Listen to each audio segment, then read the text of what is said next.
Your time is up, old lady. Pack your desk and get out before security escorts you. Marcus Wellington's voice carried across the entire accounting department like a death sentence. I stood there, frozen, my coffee mug still warm in my hands, watching 23 years of my career crumble in front of my colleagues. The smirk on his face told me everything I needed to know. He'd been planning this moment for months, and he was savoring every second of my humiliation. Before we jump back in, tell us where you're tuning in from, and if this story touches you, make sure you're subscribed, because tomorrow, I've saved something extra special for you. The fluorescent lights of Peterson and Associates seemed brighter that Tuesday morning, casting harsh shadows across my desk as I processed what had just happened. 23 years. 2 decades of arriving early, staying late, covering for colleagues, training new hires, and maintaining the financial records that kept this mid-sized accounting firm running smoothly.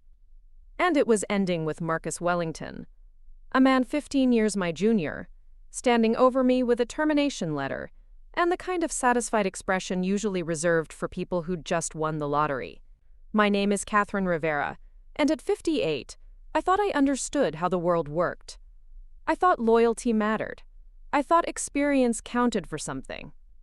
I thought that showing up every day for over 2 decades, building relationships with clients, mentoring younger staff, and maintaining an impeccable record would provide some measure of job security.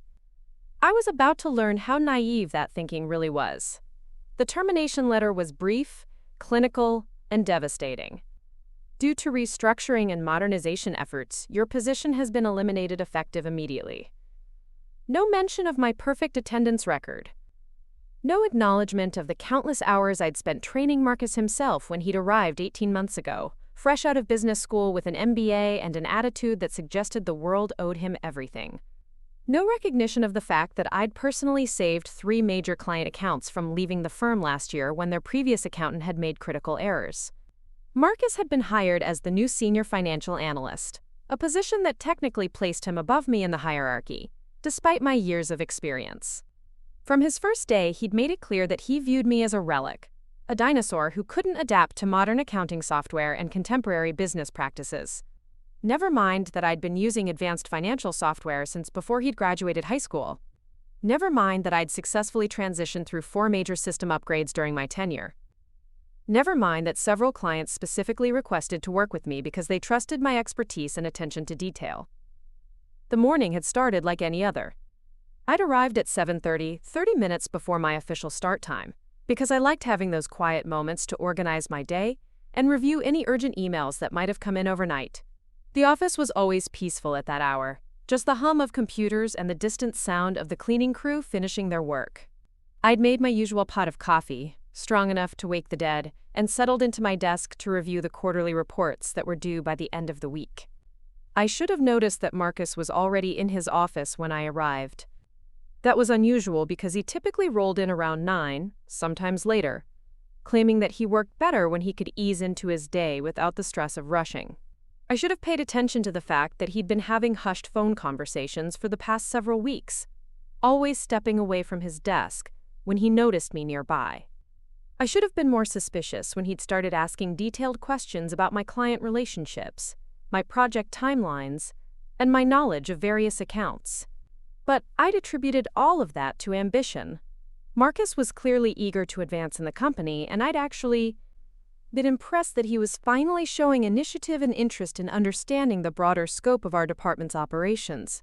I'd been generous with my time and knowledge, explaining complex client histories, sharing insights I'd gained over years of relationship building, and even covering for him when he'd made mistakes during his first few months on the job. The irony wasn't lost on me as I sat there, holding my termination letter. I'd trained my own replacement. I'd handed him everything he needed to succeed, and he'd used that knowledge to convince management that I was redundant. The breadth of my responsibilities, the depth of my client relationships, the institutional knowledge I'd accumulated over more than 2 decades. Marcus had systematically learned it all, documented it, and then presented it to upper management as evidence that he could handle my workload in addition to his own. "Catherine, I need you to clean out your desk immediately," Marcus said, his voice loud enough to ensure that everyone in the department could hear. Security will escort you out when you're finished. The security escort was an especially humiliating touch, as if I might steal office supplies or sabotage computer systems on my way out. As if a woman who'd never had so much as a written reprimand in 23 years of employment might suddenly turn into a corporate terrorist. My colleagues pretended to be absorbed in their work, but I could feel their eyes on me. Sarah from payroll looked stricken, her hand covering her mouth in shock. David, from accounts receivable, had stopped typing entirely and was staring at his computer screen with an expression of disbelief. Jennifer, the newest hire, who I'd been mentoring for the past 6 months, looked like she might cry. But none of them said anything. None of them protested. They all just watched as I began the humiliating process of packing my personal belongings into a cardboard box. The contents of my desk told the story of a career that had been more than just a job. Photographs of my daughter's graduation, my grandchildren's school plays, office holiday parties from years past, a small cactus plant that had somehow survived on my windowsill for 8 years despite my notorious inability to keep plants alive, a coffee mug with World's Best Grandmother that my grandson had given me last Christmas, a stack of thank you cards from clients who'd appreciated my work over the years, small tokens of a professional life that had provided not just income, but identity, purpose, and community. "Take your time," Marcus said, but his tone suggested the opposite. He was standing close enough to monitor my every movement, making sure I didn't take anything that might be considered company property. When I reached for a file folder that contained notes from a recent client meeting, he stepped forward. "That stays here. Company materials don't leave the premises." The notes were in my handwriting, based on my conversations, reflecting my analysis and recommendations. But technically, he was right. They belonged to Peterson and Associates, not to me. As I packed, fragments of memories from my years at the firm flashed through my mind. My first day, when I'd been so nervous about impressing my new colleagues that I'd arrived an hour early and sat in my car in the parking lot, practicing my introduction. The time I'd worked through the night to fix a critical error in a client's tax filing, saving them thousands in penalties, and preserving their relationship with the firm. The countless birthday celebrations, retirement parties, and holiday gatherings where I'd felt like part of a professional family. I remembered training Marcus during his first week, how eager he'd seemed to learn, how grateful he'd appeared when I'd taken extra time to explain the complexities of our client management system. He'd been charming then, deferential, quick to acknowledge that I had knowledge and experience he lacked. He'd brought me coffee, complimented my organizational skills, and even asked for my advice on how to build rapport with difficult clients. I'd been flattered by his. Preparing and narrating this story took us a lot of time. So if you are enjoying it, subscribe to our channel. It means a lot to us. Now, back to the story. Attention, and impressed by his apparent humility. The transformation had been gradual. As Marcus became more comfortable in his role, his deference had shifted to confidence, then to arrogance. He'd started questioning my methods, suggesting that my approaches were outdated, implying that his fresh perspective and modern training made him more valuable to the firm. During team meetings, he'd begun interrupting me, talking over my presentations, and dismissing my suggestions with phrases like, "That's how things used to be done," or, "We need to think more strategically about this." I'd initially tried to view his behavior as enthusiasm rather than disrespect. Young professionals often needed to prove themselves, and I'd assumed his attitude would moderate as he gained experience and confidence. I'd continued to support him, sharing my knowledge freely and defending his ideas to senior management when I thought they had merit. I'd even recommended him for additional responsibilities when he'd expressed interest in taking on more complex projects. The cardboard box was nearly full when I found the folder containing my performance reviews from the past 5 years. Every single one rated my work as exceeds expectations or outstanding. My client satisfaction scores were consistently among the highest in the department. My error rate was virtually 0. My collaboration ratings reflected the respect and appreciation of my colleagues. Marcus had access to all of this information when he'd made his case to management for my elimination. He'd known exactly how valuable I was to the firm, and he'd eliminated me anyway. "Are you almost finished?" Marcus asked, tapping his watch. "The security guard has other responsibilities." I looked up at him, really looked at him, perhaps for the first time since this nightmare had begun. He was young, conventionally handsome in the way that suggested good genetics and expensive grooming. His suit was perfectly tailored, his hair precisely styled, his shoes polished to a mirror shine. Everything about his appearance conveyed success, ambition, and confidence. But his eyes, I realized, were cold. There was no warmth there, no empathy, no recognition that he was destroying another human being's livelihood and dignity. "Marcus," I said quietly, "can I ask you something?" He nodded, though his expression suggested impatience. "Why did you do this? I helped you succeed here. I taught you everything you needed to know about our systems, our clients, our procedures. Why did you decide I needed to be eliminated?" For a moment, his mask slipped. The polished professional facade cracked just enough to reveal something ugly underneath. "Catherine, you're a nice woman, but you're from a different era. Your methods are antiquated. Your technology skills are limited. Your understanding of modern business practices is superficial. The firm needs fresh thinking, innovative approaches, strategic vision. We can't afford to carry deadweight just because someone's been here for a long time." The words hit me like physical blows. Deadweight. After 23 years of dedicated service, after countless late nights and weekend emergencies, after building relationships that had generated millions in revenue for the firm, I was deadweight. "But my performance reviews," I began, "my client relationships, my track record of success." Marcus shrugged. "Past performance doesn't guarantee future value. The business world is changing rapidly. We need people who can adapt, who can think outside traditional frameworks, who can bring cutting-edge perspectives to complex problems. I'm not saying you haven't contributed to this firm, but your time here has run its course. It's time for fresh blood, new ideas, contemporary leadership." I finished packing in silence. There was nothing left to say. Marcus had made his position clear, and arguing with him would only prolong the humiliation. The security guard, a kind-looking man named Ray, who I'd chatted with countless times over the years, appeared at my desk with an expression of genuine regret. "I'm really sorry about this, Mrs. Rivera," he said quietly. "This doesn't seem right." Ray's sympathy was the first human kindness I'd experienced since this ordeal began, and it nearly broke me. I managed to hold back tears until we reached the elevator, but as the doors closed on the office that had been my second home for more than 2 decades, I finally allowed myself to cry. Ray pretended not to notice, focusing intently on the floor numbers as we descended to the parking garage. The drive home was a blur of disbelief and devastation. I'd left the house that morning as Catherine Rivera, senior financial analyst at Peterson & Associates, a respected professional with a stable career and a secure future. I was returning as Catherine Rivera, unemployed 58-year-old woman with uncertain prospects and a profound sense of betrayal.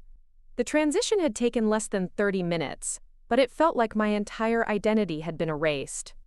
My daughter Elena called that evening, her voice bright with excitement about a promotion she'd received at her marketing firm. I listened to her enthusiasm, her plans for celebration, her gratitude for the career advice I'd given her over the years. When she finally asked about my day, I couldn't bring myself to tell her what had happened. Instead, I murmured something about it being routine and asked more questions about her success. She deserved to enjoy her triumph without worrying about her mother's professional disaster. That night, I lay awake staring at the ceiling, replaying every interaction I'd had with Marcus over the past 18 months. I searched for signs I'd missed, warnings I'd ignored, red flags that might have prepared me for this betrayal. The more I thought about it, the more I realized how carefully orchestrated his campaign had been. He hadn't just stumbled into an opportunity to eliminate me. He'd created that opportunity through months of strategic planning and careful manipulation. The documentation he'd compiled about my responsibilities hadn't been born from curiosity or eagerness to learn. It had been reconnaissance. The questions he'd asked about client relationships hadn't reflected professional development interests. They'd been intelligence gathering. The times he'd volunteered to help with my projects hadn't demonstrated team spirit. They'd been opportunities to learn my processes well enough to replicate them. I thought about all the knowledge I'd shared so freely, all the shortcuts and insights I'd taught him, all the client quirks and preferences I'd explained in detail. Marcus now possessed decades of my professional wisdom, and he'd used that knowledge to convince management that I was expendable. It was a masterpiece of corporate manipulation, and I'd been completely blind to it until it was too late. The worst part was the realization that I'd facilitated my own destruction. Every training session where I'd shared my expertise, every client introduction where I'd vouched for his competence, every time I'd covered for his mistakes or credited him with joint successes, had strengthened his position while weakening mine. I'd been generous with my knowledge because I'd believed we were working toward shared goals. He'd been collecting my knowledge because he'd been planning to replace me. 3 days after my termination, I received a call from Linda Morrison, one of my longtime clients. She'd heard about my departure and was deeply concerned.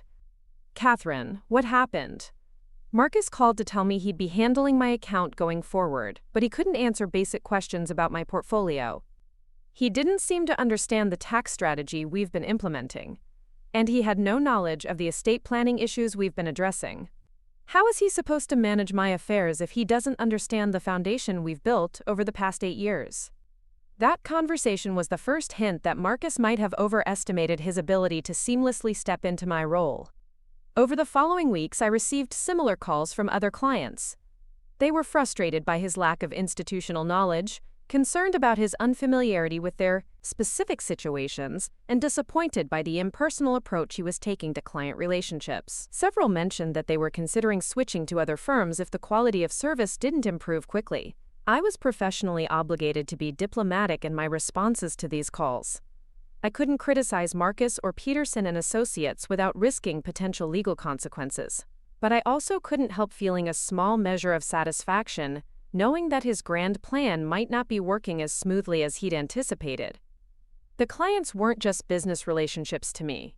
They were people I'd worked with for years, individuals whose financial goals and personal situations I understood intimately.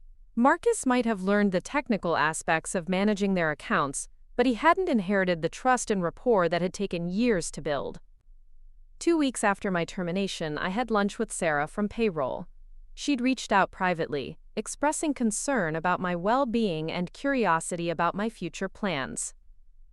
Over salads at a small cafe downtown, she shared some interesting information about the changes happening at Peterson and Associates since my departure.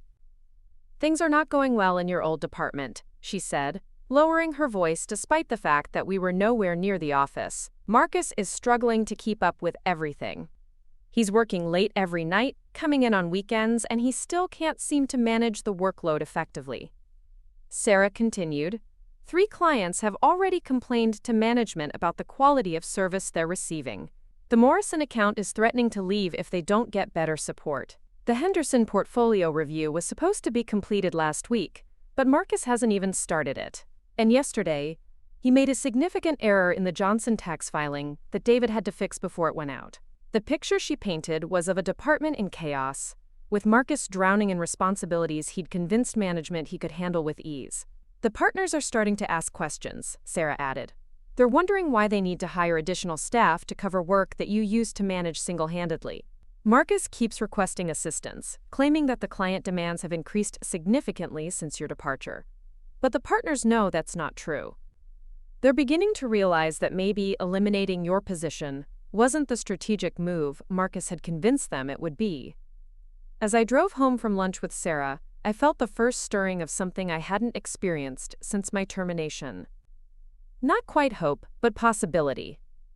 Marcus had gambled that he could absorb my responsibilities without any decline in service quality or efficiency. He'd assured management that his modern approaches and strategic thinking would actually improve departmental performance. But the reality was proving very different from his promises.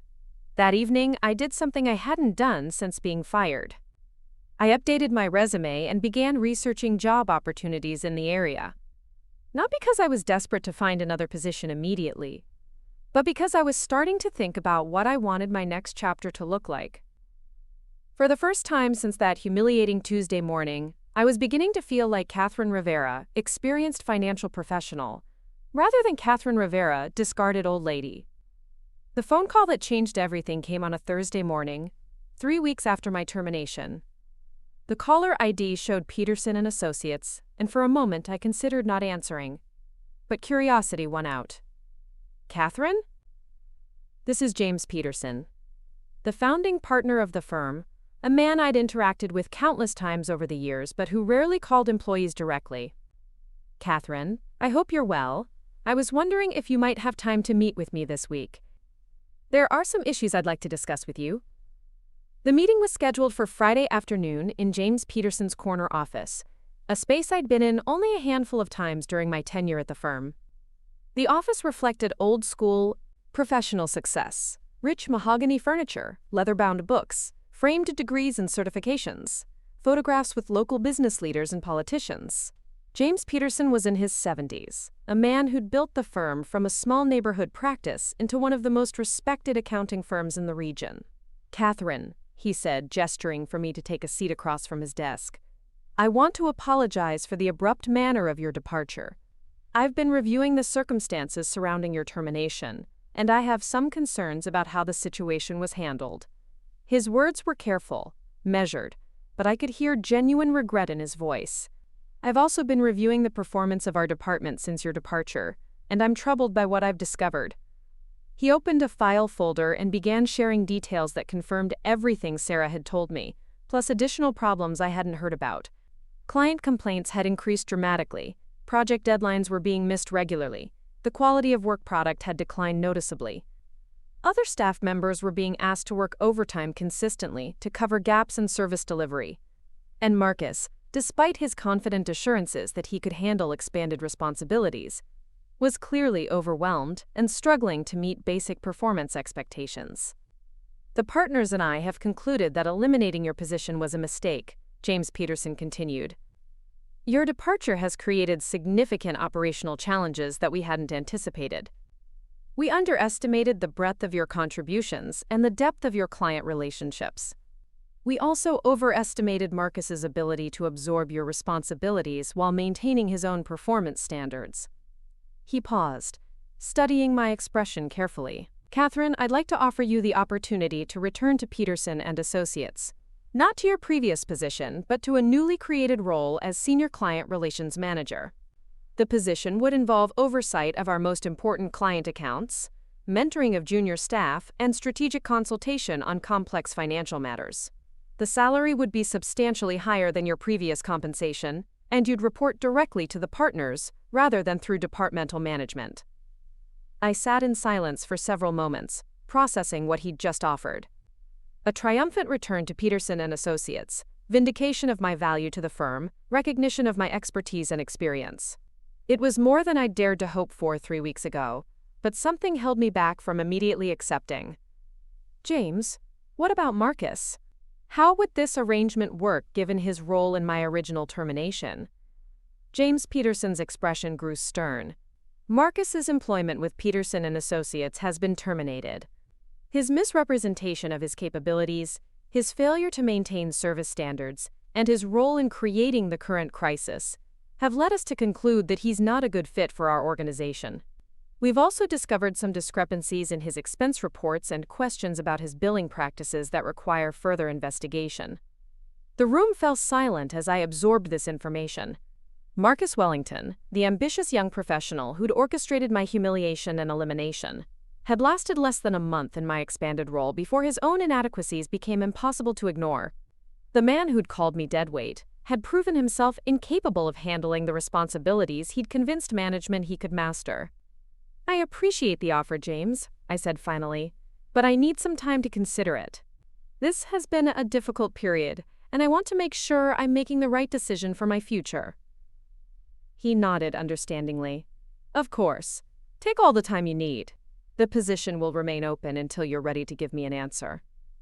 As I drove home from that meeting, I felt a complex mixture of emotions. Vindication, certainly. Satisfaction at Marcus's downfall, absolutely.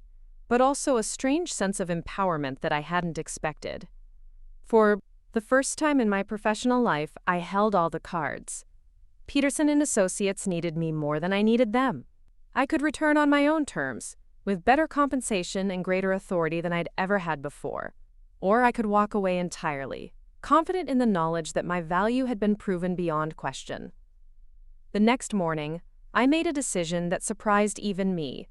I called Peterson and Associates and asked to speak with James Peterson. When he came on the line, I delivered my answer with more confidence than I'd felt in years. James, I've decided to accept your offer, but with one additional condition. I want Marcus's termination to be handled publicly, with the same lack of dignity and privacy that characterized my departure. I want him to experience the humiliation of being escorted out by security while his colleagues watch. I want him to understand exactly how it feels to have 23 years of dedication dismissed as worthless. There was a long pause on the other end of the line. Catherine, I understand your feelings, but we typically handle terminations with more discretion than that. I remained firm. Then we don't have an agreement. Marcus made a deliberate choice to humiliate me as publicly as possible. He wanted my colleagues to witness my shame and defeat. I think it's only fair that he experience the same treatment. Another pause, then a sigh. Very well. We'll handle his termination according to your specifications. The conversation ended with the details of my return to Peterson and Associates, scheduled for the following Monday.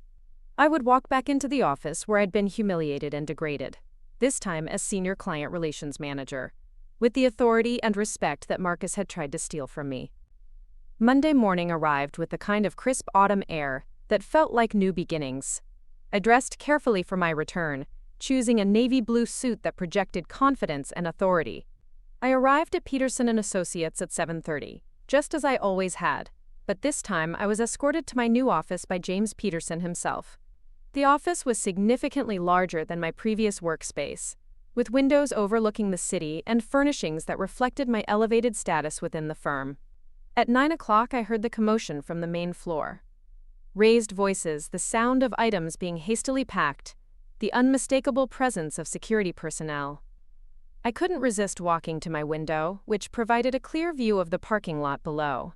Within minutes, I saw Marcus Wellington emerge from the building, carrying a cardboard box and flanked by 2 security guards. His face was flushed with embarrassment and anger. His carefully styled hair was disheveled. His expensive suit looked rumpled and defeated. From my new office, I watched as he fumbled with his car keys, dropped his box of personal belongings, and struggled to maintain any semblance of dignity while his former colleagues observed his departure from the building's windows. It was exactly the kind of public humiliation he'd orchestrated for me 3 weeks earlier, and I felt no guilt about ensuring he experienced the same treatment.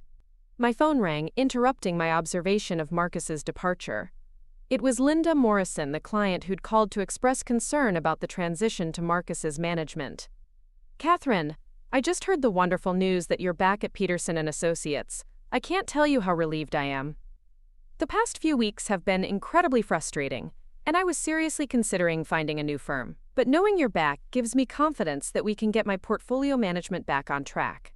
Similar calls came throughout the day. Client after client expressed relief, gratitude, and renewed confidence in Peterson and Associates now that I'd returned. The Henderson portfolio review that Marcus had failed to complete was back on schedule. The Johnson tax filing error had been corrected and submitted properly. The Morrison account was secure and satisfied. Within a single day, the department began returning to the efficiency and excellence that had characterized it during my previous tenure. By the end of my first week back, it was clear that my return had solved more than just operational problems. Staff morale had improved dramatically. Client satisfaction scores were rebounding quickly. The partners were expressing renewed confidence in the department's ability to meet performance targets and maintain service standards. Everything that Marcus had disrupted with his arrogance and incompetence was being restored through experience, expertise, and genuine commitment to excellence. The irony wasn't lost on me as I settled into my new role.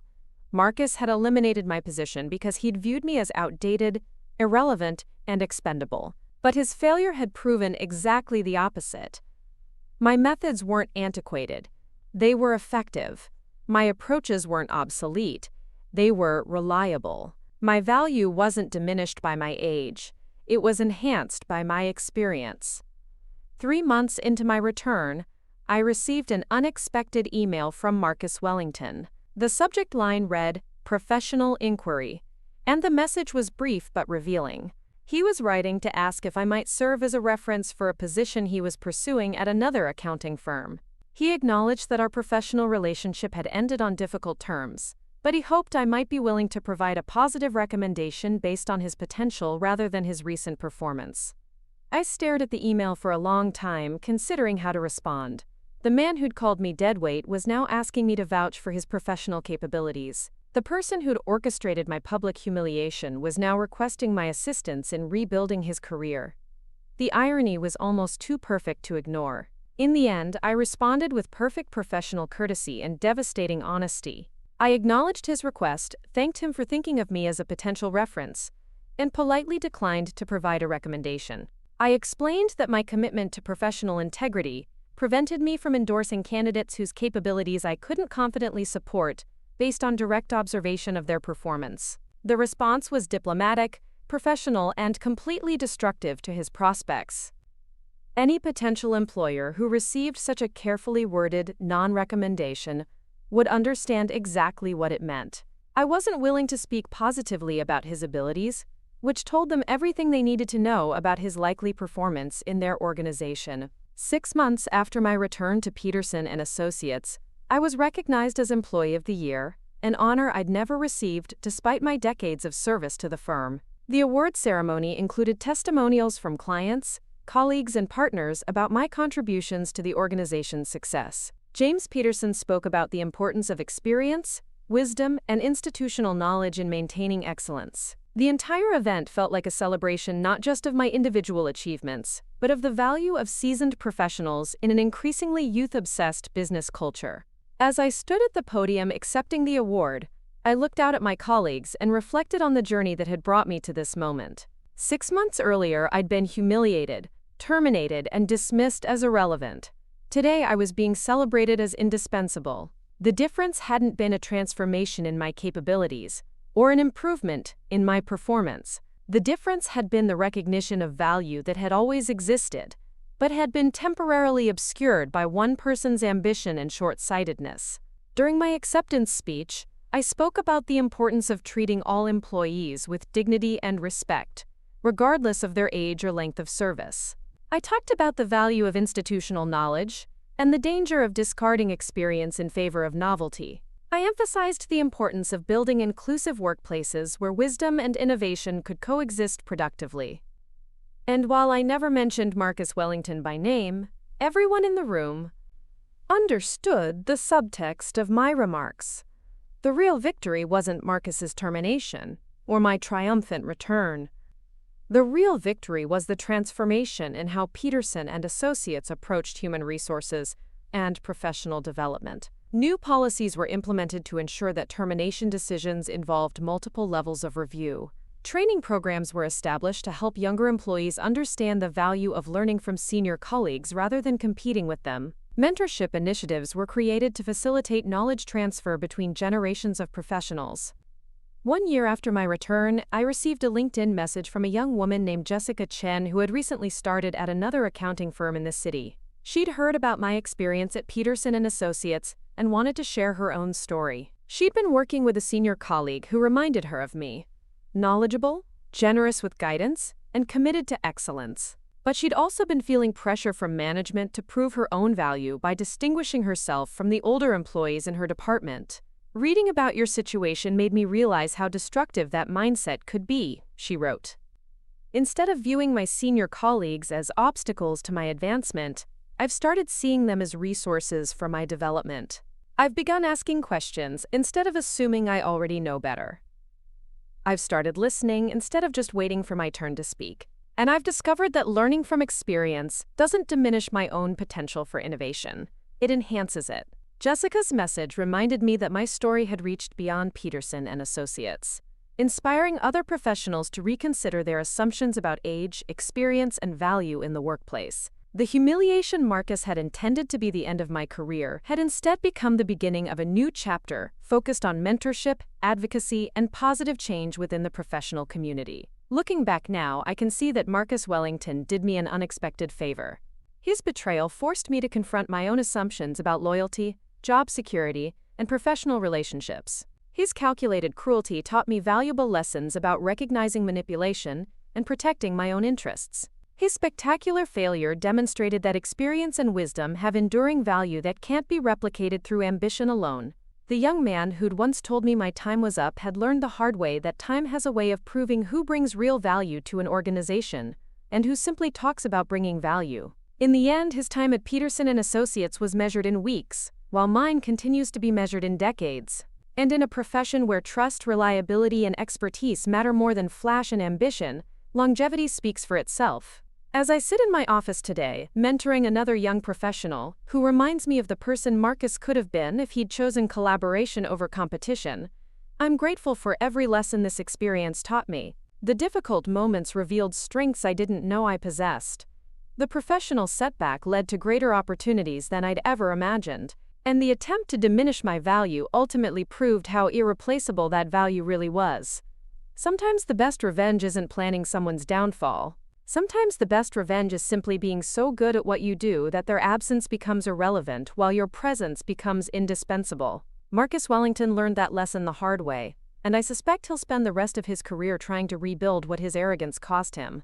Meanwhile, I'll continue doing what I've always done, showing up, doing excellent work, and proving that experience never goes out of style. The weeks following my termination from Peterson & Associates blurred together in a haze of rejection letters, sleepless nights, and growing financial anxiety. What I'd initially believed would be a temporary setback was quickly revealing itself as something far more devastating. At 58, I was discovering that the job market had little interest in experienced professionals, regardless of their qualifications or track record.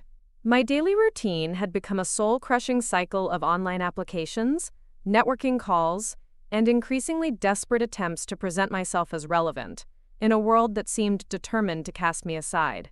Each morning I would wake up before dawn, not because I had anywhere to go, but because lying in bed gave me too much time to think about how completely my life had unraveled in such a short span of time. The first shock had come during my initial meeting with Rebecca Martinez, a career counselor recommended by my former colleague Sarah. Rebecca specialized in helping mature professionals navigate career transitions, and I'd hoped she might provide some insight into effective job search strategies for someone in my situation. Instead, she delivered a reality check that left me reeling. "Catherine, I need to be honest with you about the challenges you're facing," Rebecca had said during our consultation at her downtown office. Her tone was kind but unflinchingly direct. "The current job market is extremely difficult for professionals over 55. Particularly in fields like accounting, where employers often prioritize cost savings over experience. You're going to encounter age discrimination, though it will rarely be explicit or legally actionable." She'd pulled out a folder containing statistics that painted a grim picture of my prospects. The average job search for professionals in my age group lasted 8 to 12 months, assuming they found employment at all. Many companies used automated screening systems that filtered out candidates based on graduation dates, length of experience, or salary requirements that suggested seniority. Even when applications made it through initial screenings, hiring managers often had unconscious biases against older candidates. "The key is positioning yourself strategically," Rebecca had continued. "You'll need to modernize your resume format, emphasize technology skills, and consider removing some of your earlier work experience to avoid age-based assumptions. You might also want to think about accepting positions at lower levels or with reduced compensation, at least initially. The idea of hiding my experience or accepting a demotion after 23 years of professional growth felt like betraying everything I'd worked to achieve.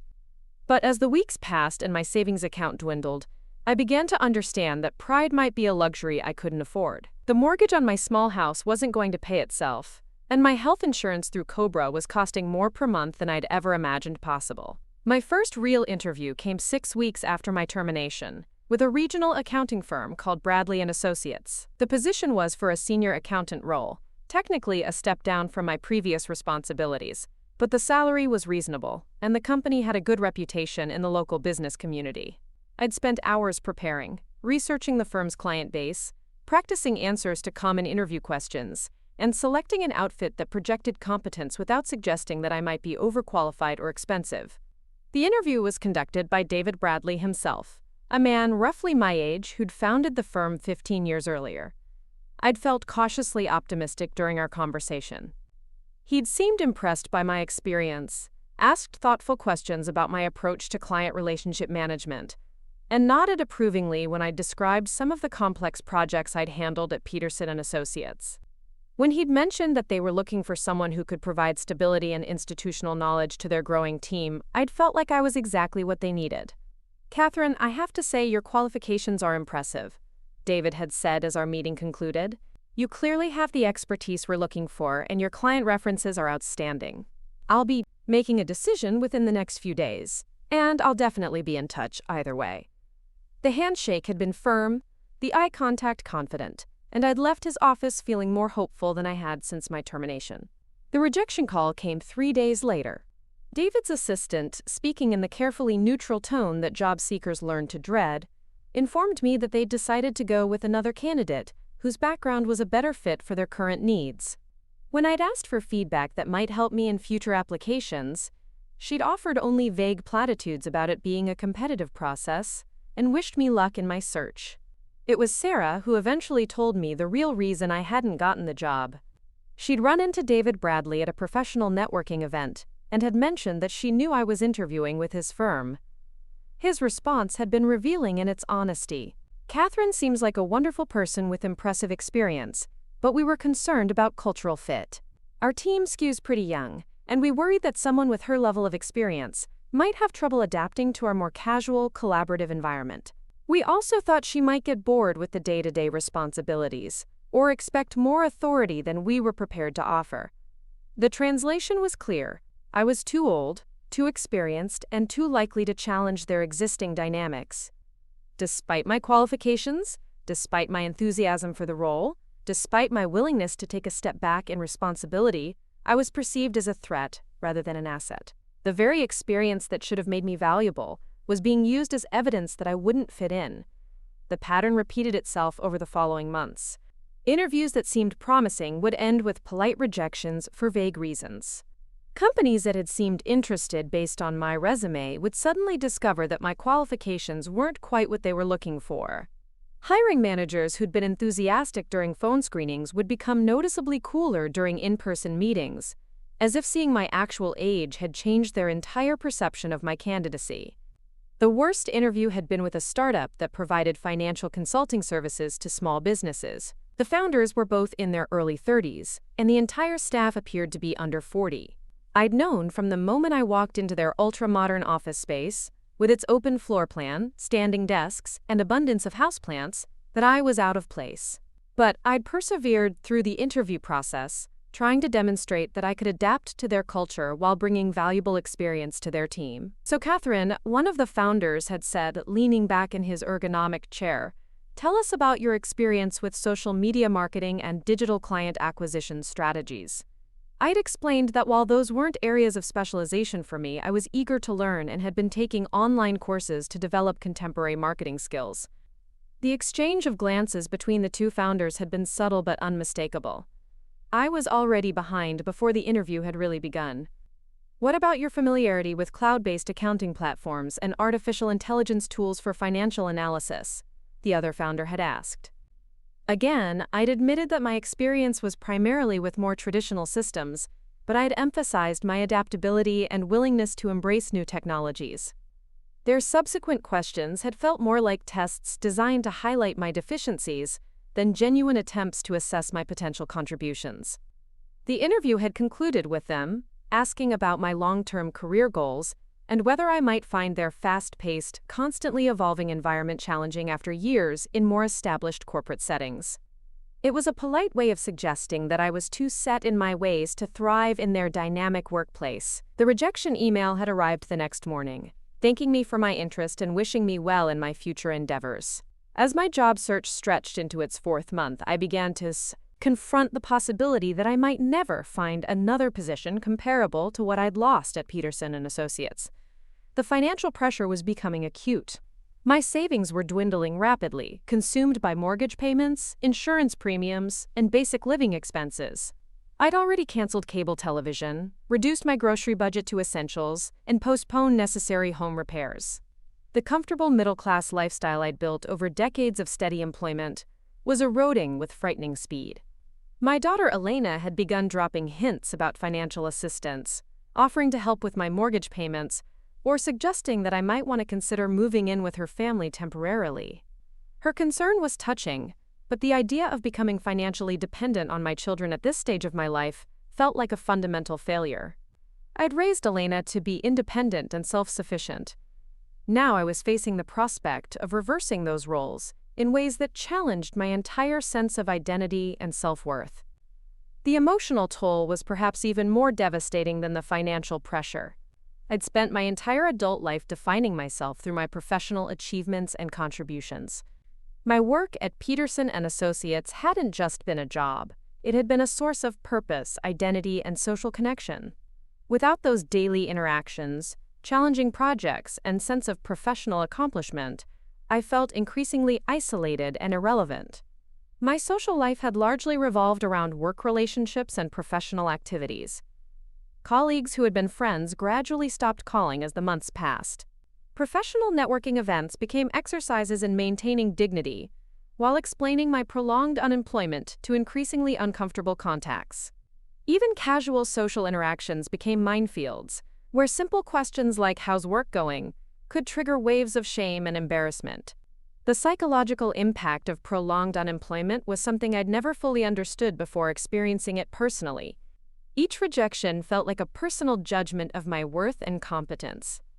Each day without meaningful professional activity chipped away at my confidence and sense of purpose. I began to question not just my marketability but my fundamental value as a human being. If employers consistently found me lacking, perhaps Marcus Wellington had been right about my obsolescence. Sleep became elusive as my mind raced through endless scenarios of financial ruin and professional irrelevance. I would lie awake calculating how long my savings might last, imagining conversations with creditors, and trying to envision alternative futures that seemed increasingly bleak. The stress manifested physically in headaches, digestive problems, and a persistent fatigue that no amount of rest seemed to alleviate. My health insurance situation added another layer of anxiety to an already overwhelming situation. The COBRA coverage that allowed me to maintain my previous benefits was prohibitively expensive and temporary. I spent countless hours researching alternatives through the health insurance marketplace, comparing deductibles and coverage options that all seemed designed to provide minimal protection at maximum cost. The realization that a serious illness or injury could financially destroy me added urgency to my job search while simultaneously undermining my ability to present myself as confident and capable during interviews. It was during this darkest period that I began to notice things about my former workplace that I'd been too distraught to observe immediately after my termination. The first sign came through my continued friendship with Jennifer, the junior analyst I'd been mentoring before my dismissal.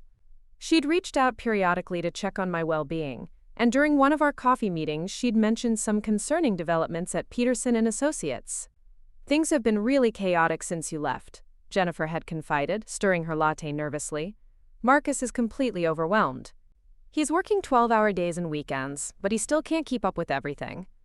The Henderson account that you used to manage so smoothly has become a disaster. Marcus missed 2 important deadlines, and the client is furious. They've already had one meeting with the partners to complain about the decline in service quality." She'd continued with a litany of problems that Marcus was struggling to address. Client relationships that had been carefully cultivated over years were deteriorating under his impersonal management style. Projects that I'd handled efficiently were taking him twice as long to complete, and the quality of his work was inconsistent at best. Other staff members were being asked to cover gaps in his performance, creating resentment and additional workload pressures throughout the department. "The partners are starting to ask questions," Jennifer had said quietly. "They keep comparing how things used to run when you were there versus how they're operating now. I heard Mr. Peterson telling another partner that eliminating your position might have been premature. He seemed really frustrated about the client complaints and the overtime costs they're incurring to cover Marcus's shortcomings." This information had provided a small measure of validation during a period when I'd been questioning my own professional value. The struggles Marcus was experiencing weren't just due to the learning curve associated with expanded responsibilities. They were evidence that the experience and expertise I'd brought to Peterson and Associates had been more valuable than he'd recognized or admitted. The institutional knowledge, client relationships, and operational efficiency that had characterized my tenure couldn't be replicated through ambition and graduate school credentials alone. Over the following weeks, I learned more about the mounting problems at my former workplace through my network of contacts within the firm. Sarah from payroll mentioned that several long-term clients had expressed dissatisfaction with the transition to Marcus's management. David from accounts receivable reported that Marcus had made several billing errors that required extensive corrections. Even the office manager had commented on the increased stress levels and overtime hours that had become necessary to maintain basic service standards. The most significant revelation came through an unexpected source. Margaret Walsh, a client whose account I'd managed for over a decade, called me at home one evening. She'd obtained my personal number from a mutual contact and wanted to discuss her growing frustrations with Peterson and Associates. "Catherine, I hope you don't mind me calling you directly, but I'm at my wit's end with this Marcus fellow who's supposed to be handling my affairs now," she'd said, her usual calm demeanor replaced by obvious irritation. Margaret's account was one of the firm's largest and most profitable, involving complex trust management and estate planning that required intimate knowledge of her family's financial situation and long-term goals. I'd worked with her for years to develop strategies that balanced tax efficiency with her philanthropic interests and legacy planning objectives. The relationship had been built on mutual respect, trust, and deep understanding of her unique circumstances. "Marcus doesn't seem to understand the foundation we've built together," Margaret had continued. "He keeps suggesting changes to strategies that we've carefully developed over years of collaboration. When I try to explain the reasoning behind our current approach, he dismisses my concerns and insists that his methods are more modern and effective. But he doesn't understand the nuances of my situation or the careful balance we've achieved between my various financial goals." She'd gone on to describe a series of interactions with Marcus that revealed his fundamental inability to provide the personalized, relationship-based service that had characterized my approach to client management. He'd missed important deadlines related to her charitable giving, failed to coordinate effectively with her other professional advisors, and demonstrated a concerning lack of familiarity with the tax strategies we'd implemented to optimize her estate planning. "I've been a client of Peterson and Associates for over 15 years, and I've never been this dissatisfied with the quality of service," Margaret had said. "If things don't improve dramatically and quickly, I'm going to have to consider moving my business elsewhere. And frankly, I'd want you to handle my account wherever you end up working next." This conversation had been both gratifying and troubling. Gratifying because it confirmed that my value to clients had been real and irreplaceable. Troubling because it suggested that Peterson and Associates was at risk of losing significant revenue due to Marcus's inadequate performance. Margaret's account alone generated substantial fees for the firm, and losing it would have serious financial implications for the partners. More importantly, Margaret's call had planted the seed of an idea that would eventually transform my understanding of my situation and my options for moving forward. If established clients were dissatisfied with the service they were receiving at Peterson and Associates, and if they would prefer to work with me regardless of where I was employed, perhaps I had more leverage and more alternatives than I'd realized. The idea of starting my own practice had never seriously occurred to me before my termination. I'd always viewed myself as an employee rather than an entrepreneur, someone who preferred the security and structure of working within an established organization. But as I reflected on Margaret's words and the broader pattern of client dissatisfaction that was emerging at Peterson and Associates, I began to consider whether striking out on my own might be not just possible, but potentially more rewarding than trying to find another traditional employment opportunity. The more I researched the possibility of independent practice, the more feasible it seemed. I had the necessary certifications and professional credentials. I had extensive experience with all aspects of accounting and financial management. Most importantly, I had relationships with clients who valued my expertise and trusted my judgment. The main barriers were financial startup costs and the psychological challenge of abandoning the security of employment for the uncertainty of entrepreneurship. My exploration of independent practice coincided with continued revelations about the deteriorating situation at Peterson & Associates. Through my network of contacts, I learned that Marcus had made a serious error in a major client's quarterly tax filing, resulting in penalties and interest charges that the firm would have to cover. He'd also mishandled a delicate client relationship issue, causing a longtime account to threaten legal action over what they perceived as negligent advice. The partners were reportedly conducting emergency meetings to address the mounting problems in the department. There was talk of hiring additional staff to support Marcus, of bringing in external consultants to review client relationships, and of implementing new oversight procedures to prevent further errors. All of these measures would increase costs and reduce the profitability that had supposedly justified my elimination in the first place. It was during this period of growing awareness about Marcus's failures and increasing consideration of independent practice that I received an unexpected phone call that would change the trajectory of my entire situation. The caller identified himself as Robert Chen, a partner at Chen & Associates, a boutique accounting firm that specialized in serving high-net-worth individuals and small businesses. He'd heard about my departure from Peterson & Associates through professional networks and wanted to discuss a potential opportunity. "Catherine, I've been hearing some interesting things about changes at Peterson & Associates, and your name keeps coming up in conversations about quality professionals who might be available for new opportunities." Robert had said during our initial phone conversation, "I'd like to meet with you to discuss a potential partnership arrangement that might be mutually beneficial." The meeting was scheduled for the following week at Chen & Associates, offices in an upscale business district downtown. The firm occupied the top floor of a converted historic building, with elegant conference rooms and spectacular city views. Robert Chen was a distinguished man in his early 60s, who'd built his practice over 3 decades of serving clients who valued personalized attention and expert advice over cost savings and efficiency. "Catherine, I'll be direct about why I wanted to meet with you," Robert had said after we'd settled into his office overlooking the city center. "I've been watching the situation at Peterson & Associates with great interest, particularly the challenges they're experiencing since your departure. Several of their clients have approached me about potentially moving their business, and your name comes up consistently as the person they wish they could continue working with."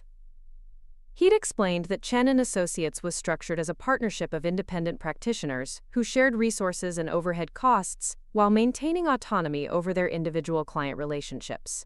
Partners brought their own clients and expertise to the firm, while benefiting from shared administrative support, office space, and professional development resources. It was a model that combined the independence of solo practice with the stability and resources of a larger organization. "I'd like to propose that you join us as a partner," Robert had continued. "You would bring your expertise and client relationships, and we would provide the infrastructure and support to help you build an independent practice within our collaborative framework. The financial arrangement would be significantly more favorable than traditional employment, since you'd be sharing in the profits generated by your own work rather than receiving a fixed salary."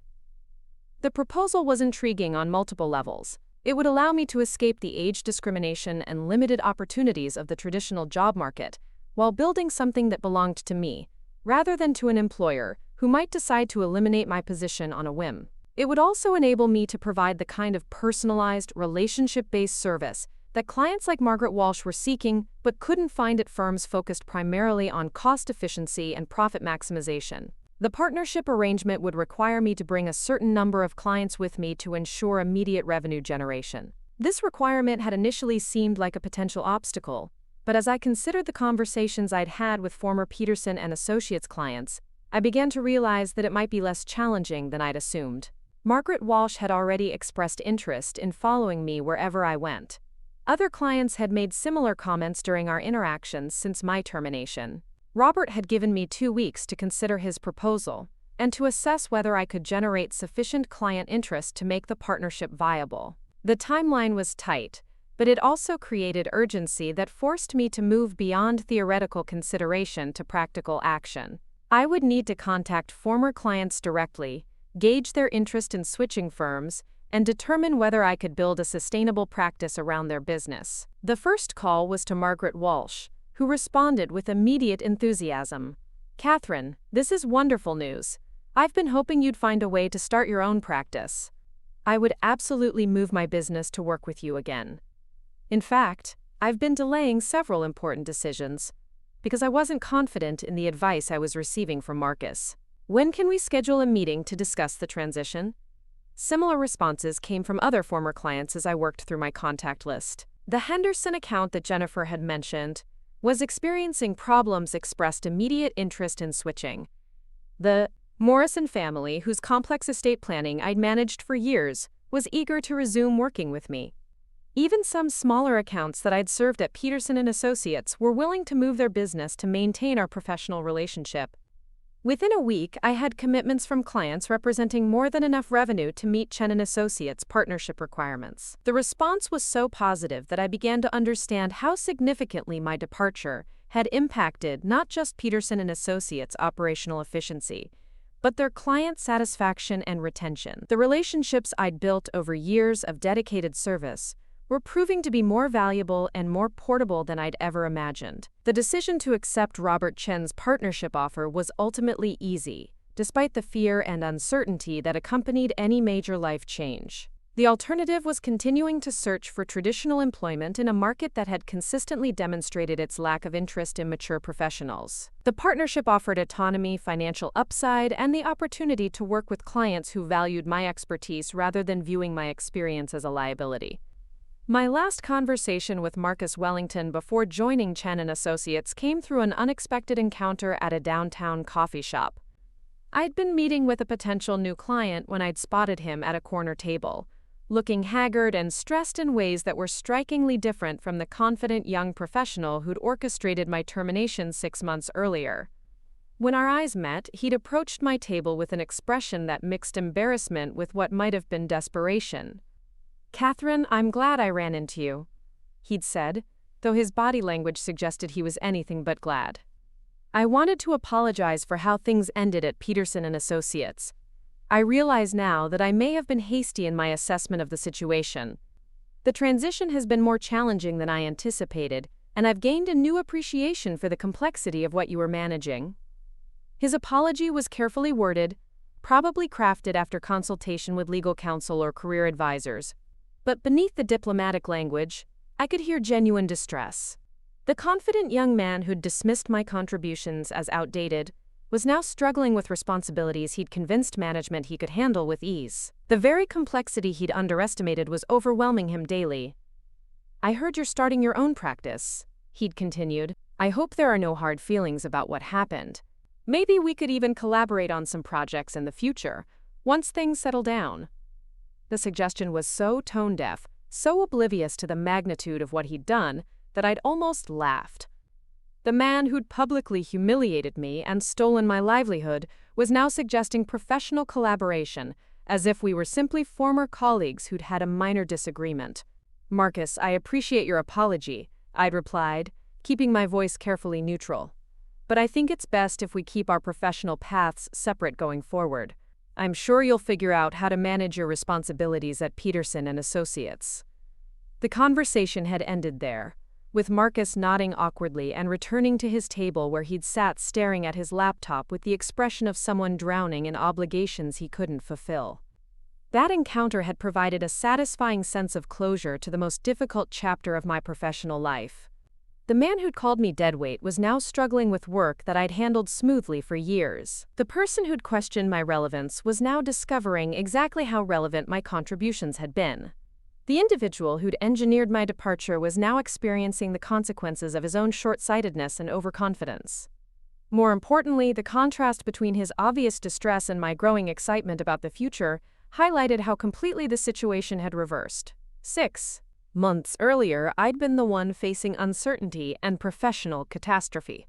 Now I was preparing to launch an independent practice with established clients, guaranteed revenue, and unlimited potential for growth. The victim had become the victor, not through revenge or manipulation, but through the simple process of demonstrating value that couldn't be replicated or replaced. As I prepared for my new role at Chen & Associates, I reflected on the lessons I'd learned during the most challenging period of my professional life. The job market's age discrimination had been real and painful, but it had ultimately forced me to consider alternatives that offered greater rewards than traditional employment. The financial pressure and emotional stress had been overwhelming at times, but they had also clarified my priorities and strengthened my resolve. Most importantly, I'd learned that my value as a professional wasn't dependent on any single employer's recognition or appreciation. The clients who'd followed me from Peterson and Associates, the partners at Chen and Associates who'd recruited me, and the new clients who were already expressing interest in my services, all confirmed that experience, expertise, and relationship-building skills remained valuable in a marketplace that often prioritized novelty over substance. The transformation from unemployed older worker to successful independent practitioner hadn't happened overnight, and it hadn't been easy. But it had been possible because I'd eventually recognized that my termination from Peterson and Associates wasn't the end of my career. It was the beginning of a new chapter that would ultimately prove more rewarding and more sustainable than anything I'd achieved as someone else's employee. The young man who'd told me my time was up had inadvertently given me the push I needed to discover opportunities I'd never have pursued otherwise. His attempt to end my career had actually liberated me to build something better. And as I looked forward to my first day as a partner at Chen and Associates, I realized that sometimes the best revenge is simply proving that your value transcends anyone else's ability to recognize or appreciate it. My first day as a partner at Chen and Associates began with a sunrise that painted the city skyline in shades of gold and amber.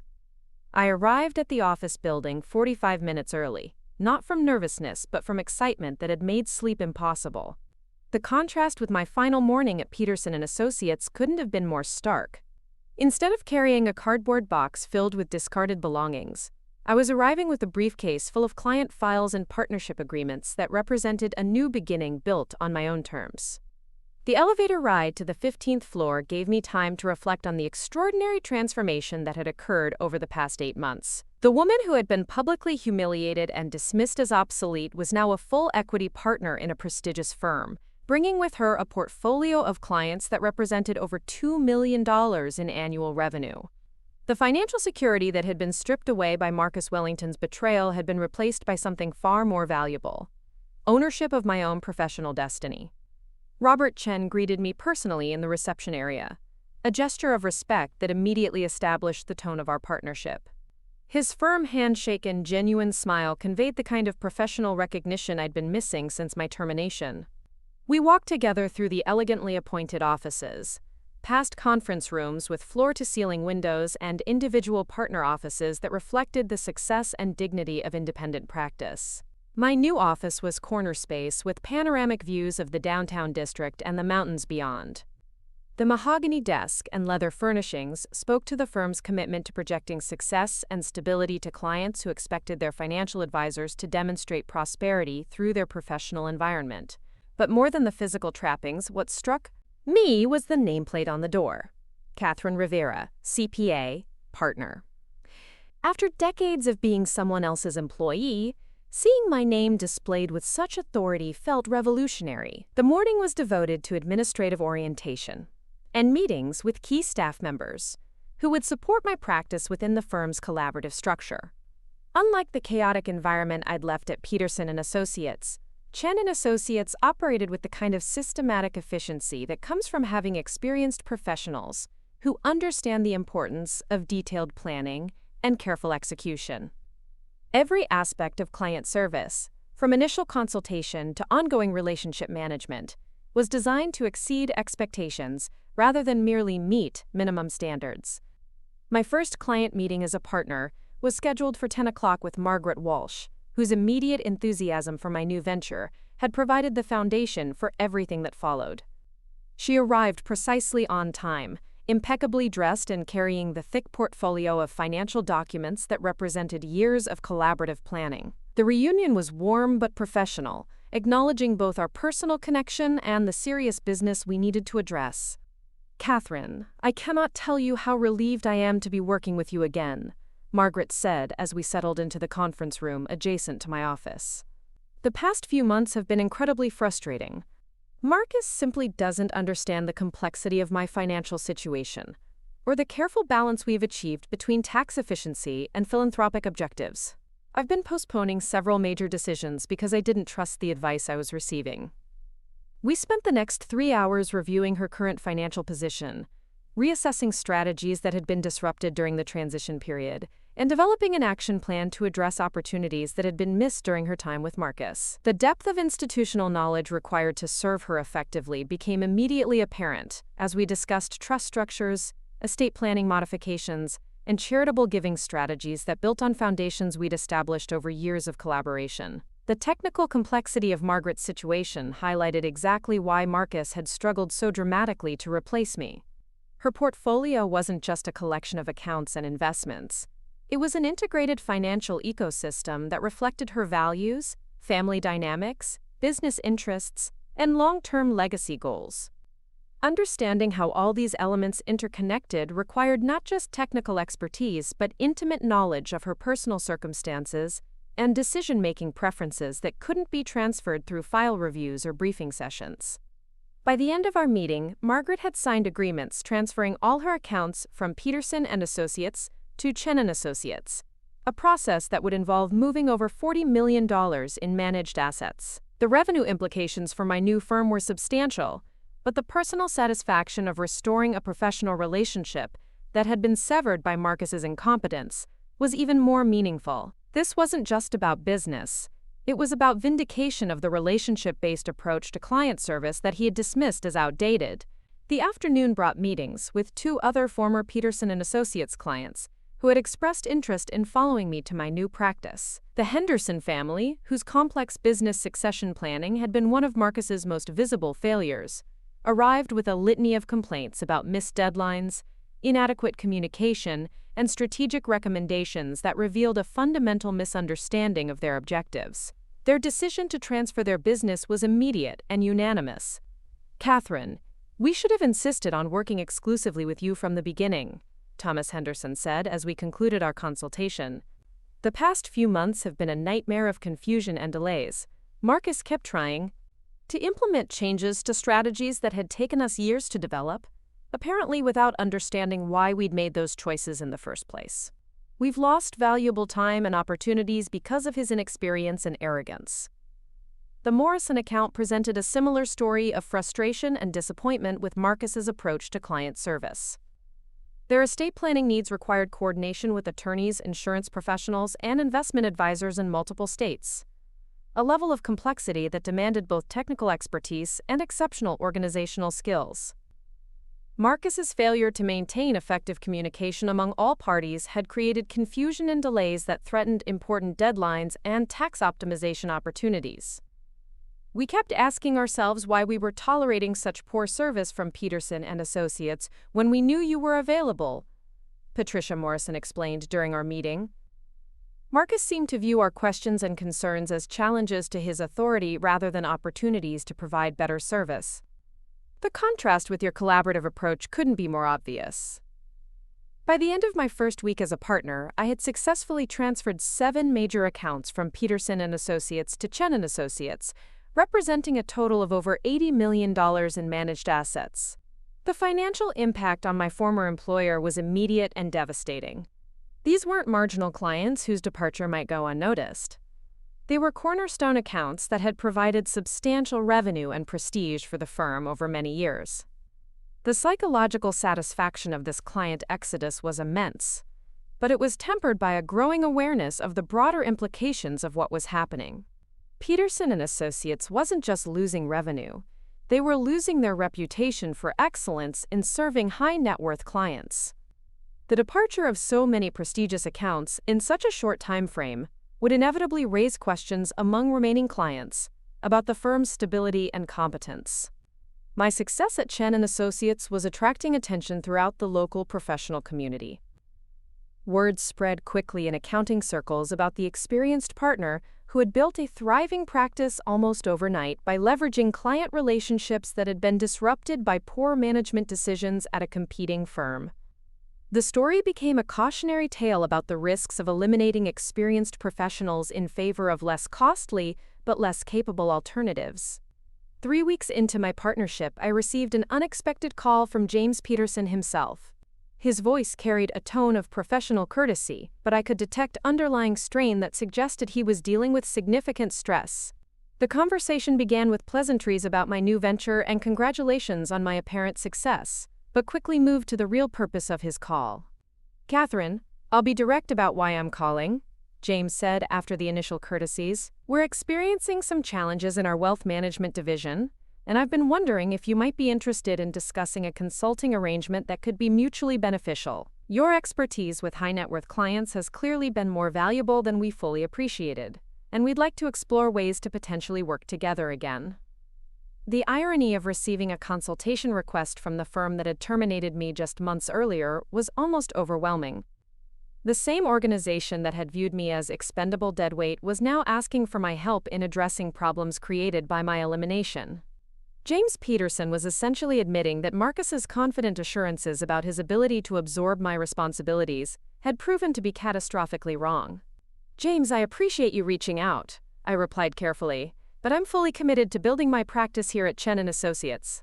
I don't think a consulting arrangement would be appropriate given our current competitive relationship." I kept my tone professional and cordial, but the message was clear. Peterson & Associates had made their choice, and now they would have to live with the consequences. The conversation continued for several more minutes, with James making increasingly generous offers for my consulting services. He mentioned hourly rates that exceeded what I had earned as a full-time employee, flexible scheduling that would accommodate my partner responsibilities, and even the possibility of a more permanent arrangement if the consulting relationship proved successful. Each offer only reinforced how desperately they needed my expertise to address the crisis that Marcus's failures had created. "I understand your position," James said finally, his voice betraying frustration that his generous offers had been declined. "But I hope you'll keep the door open for future conversations. The situation here has become quite challenging, and your knowledge of our client base and systems could be invaluable in helping us navigate through these difficulties." After ending the call, I sat in my office contemplating the complete reversal of circumstances that James Peterson's request represented. 8 months earlier, I had been begging for my job, pleading for another chance to prove my value to an organization I had served faithfully for over 2 decades. Now that same organization was pleading with me to rescue them from problems created by their decision to eliminate my position. The validation was profound, but it also highlighted the deeper issues that had led to my termination in the first place. Peterson & Associates hadn't just made a mistake in eliminating my position, they had revealed fundamental flaws in their understanding of what created value in professional service relationships. Their focus on cost reduction over client satisfaction, their preference for credentials over experience, and their willingness to sacrifice proven performance for theoretical efficiencies had created the very crisis they were now asking me to help resolve. My decision to decline their consultation requests wasn't based on vindictiveness or personal animosity. It was a strategic choice rooted in professional ethics and long-term business considerations. My former clients had trusted me enough to follow me to a new firm, and I had obligations to protect their interests and maintain the confidentiality of their affairs. Consulting for Peterson & Associates would create conflicts of interest that could compromise my ability to serve my current clients effectively. More importantly, accepting a consulting role would have undermined the very principle that had driven my decision to leave traditional employment behind. I had joined Chen & Associates specifically to escape the vulnerability of working for organizations that might decide my services were expendable whenever economic pressures or management changes occurred. Building an independent practice meant accepting full responsibility for my professional success. But it also meant never again being subject to the arbitrary decisions of employers who didn't understand or appreciate my contributions. The weeks following James Peterson's call brought a steady stream of similar requests from other accounting firms in the region. Word had spread about my successful transition to independent practice and my apparent ability to attract and retain high-value clients. Several firms expressed interest in acquiring my practice outright, while others proposed partnership arrangements or consulting relationships that would leverage my client relationships and expertise. Each inquiry represented both an opportunity and a validation of the value that Marcus Wellington had dismissed so contemptuously. The very experience in client relationships that he had characterized as obsolete were now being recognized throughout the professional community as valuable assets that could enhance any firm's competitive position. The irony wasn't lost on me that my supposed irrelevance had become the foundation for what was rapidly becoming one of the most successful client acquisition stories in the local accounting market. But the most satisfying validation came through direct feedback from the clients who had chosen to follow me to Chen & Associates. Their relief at resuming effective professional relationships was palpable in every interaction. Complex projects that had stalled under Marcus's management were completed efficiently and successfully. Strategic planning initiatives that had been derailed by his inexperience were back on track with clear timelines and achievable objectives. Margaret Walsh's quarterly review meeting provided a perfect example of how dramatically service quality had improved since leaving Peterson & Associates. We spent 2 hours reviewing her investment performance, discussing tax optimization strategies, and planning charitable giving initiatives for the upcoming year. The conversation was detailed, collaborative, and productive in ways that highlighted the depth of institutional knowledge that Marcus had never developed, despite having access to all her files and financial records. "Catherine, I have to tell you that working with you again has been like emerging from a fog," Margaret said as our meeting concluded. I'd forgotten how efficient and effective our collaboration used to be. Marcus never seemed to understand the big picture or how all the different elements of my financial plan fit together. Every conversation with him felt like starting over from the beginning. Similar feedback came from other clients who had experienced the contrast between Marcus's approach and the kind of personalized, relationship-based service I provided. The difference wasn't just about technical competence, although that was certainly a factor. It was about understanding that effective client service required building trust through consistent performance, maintaining institutional knowledge about individual circumstances and preferences, and developing strategic recommendations that reflected long-term thinking rather than short-term fixes. 6 months into my partnership at Chen & Associates, I received news that provided the ultimate validation of everything I had accomplished since leaving Peterson & Associates. Sarah from payroll, who had remained a trusted source of information about my former workplace, called with an update that was both shocking and inevitable given what I knew about Marcus's performance struggles. "Catherine, you're not going to believe what happened," Sarah said, her voice mixing excitement with disbelief. "Marcus was terminated yesterday. The partners called an emergency meeting and announced that his employment had been ended immediately due to performance issues and client satisfaction concerns. They had security escort him out of the building just like they did with you, except this time everyone could see that he deserved it." The details that followed painted a picture of catastrophic failure that had finally overwhelmed even the most patient partners at Peterson & Associates. Marcus had lost 3 more major clients during the previous month, including one account that had been with the firm for over 20 years. His billing errors had cost the company tens of thousands of dollars in corrections and penalty payments. Most damaging of all, his poor advice on a complex tax matter had exposed both the client and the firm to potential legal liability that could result in substantial damages. The partners realized that keeping him was more expensive than the cost savings they'd achieved by eliminating your position. Sarah continued. "They've been paying overtime to other staff members to cover his mistakes, dealing with client complaints almost daily, and now they're facing potential litigation because of his incompetence. The whole cost-cutting strategy has backfired completely." But the story became even more satisfying when Sarah described the immediate aftermath of Marcus's termination. The partners had called an all-hands meeting to address the crisis in the wealth management division and announce their plan for moving forward. James Peterson had acknowledged that eliminating my position had been a mistake, and that they were actively recruiting experienced professionals to rebuild client relationships and restore service quality. "Mr. Peterson actually mentioned you by name during the meeting," Sarah reported. "He said that your departure had been handled poorly and that they had underestimated the value of your client relationships and institutional knowledge. He stopped just short of admitting that firing you was the biggest mistake the firm had made in years, but everyone in the room understood what he was really saying." The vindication was complete, but it came too late to matter in any practical sense. Peterson & Associates had learned valuable lessons about the importance of experienced professionals and relationship-based client service. But those lessons had cost them millions in lost revenue, damaged reputation, and legal exposure. The quick fix that Marcus had promised had become an expensive disaster that would take years to fully repair. Meanwhile, my practice at Chen & Associates continued to thrive in ways that exceeded even my most optimistic projections. The clients who had followed me from Peterson & Associates were referring friends and family members who were impressed by the quality of service and attention to detail that characterized our approach. My reputation for excellence was spreading through the high-net-worth community, attracting new clients who valued expertise and relationship building over cost efficiency and technological innovation. The financial rewards of partnership were substantial, but the personal satisfaction of building something that belonged to me was even more meaningful. Every client relationship I developed, every successful project I completed, and every strategic recommendation I implemented contributed to an asset that no employer could eliminate or undervalue. The vulnerability that had characterized my employment relationship with Peterson & Associates had been replaced by the security that comes from owning your own professional destiny. 1 year after joining Chen & Associates, I was invited to speak at a regional conference on professional development for mature workers.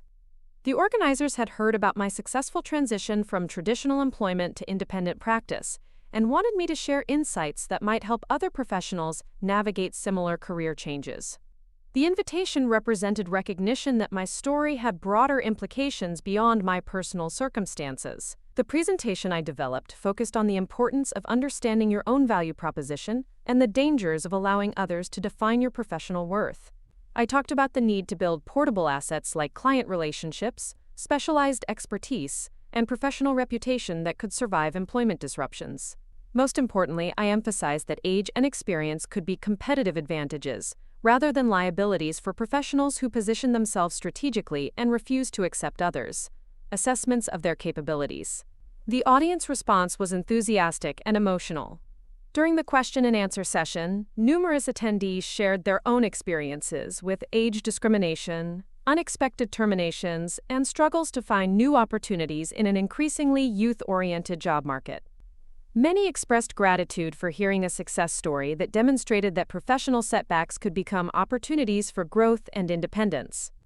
One question came from a woman who had been terminated from her marketing position after 15 years with the same company. Her replacement was a recent college graduate who earned less than half her salary, but who management believed would bring fresh perspectives and digital marketing expertise to the role. She wanted to know how I had found the courage to risk starting my own practice, rather than continuing to search for traditional employment. The truth is that traditional employment had already failed me, I replied. I had given my best efforts to an organization for over 20 years, and they had discarded me the moment someone convinced them that my contributions could be replicated more cheaply. Starting my own practice wasn't really about courage. It was about recognizing that the security I thought I had as an employee was largely illusory. The only real security comes from controlling your own professional destiny. Another audience member asked about the practical challenges of building an independent practice without the infrastructure and resources of a larger organization. I explained how partnership arrangements like mine at Chen & Associates could provide the best of both worlds, the independence of owning your own practice, combined with the support systems and professional resources of an established firm. The key was finding organizations that valued experience and relationship building over cost reduction and efficiency metrics. The most powerful moment of the presentation came when I shared the ultimate irony of Marcus Wellington's story. His attempt to eliminate me as deadweight had actually liberated me to build something far more valuable and secure than anything I had achieved as his employee. His betrayal had forced me to discover capabilities and opportunities that I never would have pursued if he hadn't made my previous situation untenable. Sometimes the people who hurt us the most end up giving us the greatest gifts, I told the audience. Marcus Wellington thought he was ending my career, but he actually started the best chapter of my professional life. His assessment of my value was so wrong that it forced me to prove him wrong in ways that exceeded my own expectations. The conference presentation led to additional speaking opportunities and consulting requests from organizations interested in developing more effective strategies for managing mature workers and leveraging institutional knowledge. My story had become a case study in the dangers of eliminating experienced professionals and the value of building inclusive workplaces that respected wisdom as much as innovation. But perhaps the most meaningful recognition came through a completely unexpected source.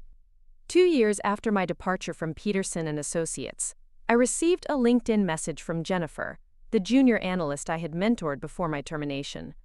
She had left Peterson and Associates 6 months after Marcus's firing, frustrated by the chaos and instability that had characterized the firm since my departure. "Catherine, I wanted you to know that everything you taught me about client relationships and professional excellence has been invaluable in my new position," Jennifer wrote. "Watching how you handled your termination and built your own practice taught me more about resilience and professional integrity than any formal training program could have provided. You've been an inspiration not just for mature professionals, but for anyone who believes that doing excellent work and treating people with respect should matter more than politics and cost-cutting." Her message reminded me that the impact of professional setbacks extends far beyond the immediate parties involved. My termination had affected not just me, but all the colleagues who had witnessed it and learned lessons about loyalty, integrity, and the importance of standing up for principles, even when doing so requires personal sacrifice. The way I had responded to betrayal and built something positive from a devastating experience had influenced others in ways I was only beginning to understand. As I reflected on the extraordinary journey that had brought me from that humiliating morning when Marcus Wellington had dismissed me as obsolete to my current position as a successful independent practitioner, I realized that the most important lesson hadn't been about professional skills or business strategy. It had been about the importance of never allowing others to define your worth or determine your potential. Marcus had been wrong about almost everything related to my value and capabilities, but his biggest mistake had been assuming that eliminating my position would eliminate my ability to contribute meaningfully to the professional community. He had confused job with identity, employment with value, and position with purpose. By freeing me from those constraints, he had actually enabled me to achieve things that never would have been possible within the limitations of traditional employment. The young man who had told me my time was up had inadvertently taught me that my time was just beginning. His arrogant dismissal of my experience and relationships had forced me to recognize that those very assets were more portable and valuable than I had ever understood. His attempt to replace me had proven that some contributions cannot be replicated, regardless of credentials or ambition. 3 years after my termination from Peterson and Associates, my practice at Chen and Associates had grown to include 15 major clients and over $100 million in managed assets. I had been elected to the partnership board and was recognized throughout the region as one of the leading experts in high-net-worth client service. The revenue I generated exceeded anything I had contributed as an employee, and the satisfaction of building something that belonged to me made every day feel like a professional adventure, rather than just another job. The contrast with Marcus Wellington's trajectory couldn't have been more stark. According to my network of contacts within the local accounting community, he had struggled to find another position after his termination from Peterson and Associates. The reputation he had built through his failures had preceded him to other firms, and his attempts to present himself as a victim of unrealistic expectations had been undermined by the documented evidence of his poor performance and client management failures. When I occasionally encountered former colleagues from Peterson and Associates at professional events, they invariably expressed amazement at how my situation had transformed. Many admitted that they had initially believed Marcus's narrative about my obsolescence and the need for fresh thinking in the wealth management division. My subsequent success had forced them to reconsider their assumptions about age, experience, and the factors that truly drive professional excellence. The firm itself had never fully recovered from the damage caused by Marcus's tenure and my departure. They had eventually hired 2 experienced professionals to handle the responsibilities that I had managed single-handedly. But rebuilding client relationships and institutional knowledge had proven to be a lengthy and expensive process. Several major accounts had been permanently lost, and the firm's reputation in the high-net-worth market had been diminished in ways that would take years to repair. James Peterson had retired earlier than planned, citing health concerns that were widely understood to be related to the stress of managing the crisis that Marcus's hiring and my termination had created. His departure marked the end of an era for Peterson and Associates, and served as a reminder that poor personnel decisions can have consequences that extend far beyond their immediate impact on the individuals directly involved.